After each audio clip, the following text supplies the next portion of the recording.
नमस्कार, आप देख रहे हैं भोजपुरिया न्यूज दर्शन। खबरों की जांच सच्चाई के साथ।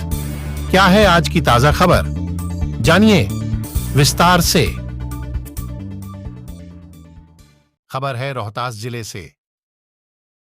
काराकाट प्रखंड के मानिक परासी पंचायत के विभिन्न छठ घाटों का जायजा लेते हुए मुखिया बसंती देवी के प्रतिनिधि रामविलास पाल से हमारी खास बातचीत हुई।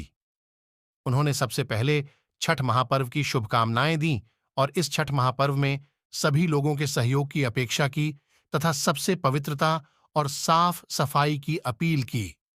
स्वयं छठ घाट इटवां पर यह मौजूद पाए गए, जहां घाट का मरम्मती और निर्माण इनके द्वारा हो रहा था। बात कर रहे हैं मानिक परासी पंचायत मुखिया प्रतिनिधि से।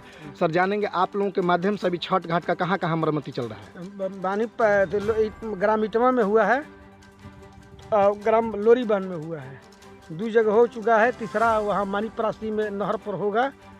और इस तरह मैंने कहकर मैं अपना बात एक मिनट जानना चाहेंगे सर, इसके मरम्मती के अलावा भी घाट पर साफ सफाई और बिजली बत्ती किस तरह की व्यवस्था सर? सारी व्यवस्था की गई है। ऐसा पुलिस प्रशासन से संपर्क में है सर आप? हाँ।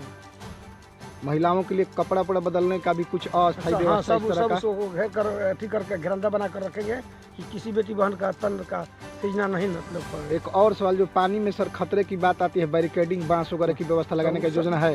बांस उसमें नहीं, हमारे यहाँ खाला वाला नहीं है, संपल जमीन है, इसमें कोई डूबने करने का जगह नहीं है।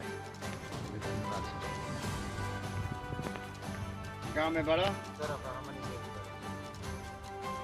हमारे लड़का 3 हाली पड़े, एक हाली में 3 हाली नरवा सुंदर और अब की हाली काले कहानी के तुम सेंटर में जगह मत पड़ी।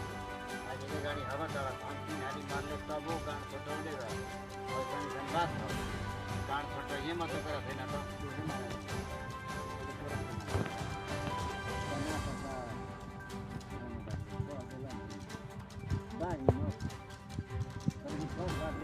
तो बगीचा में नहरा में बड़ेरी या गाँव के बगीचा रहता है।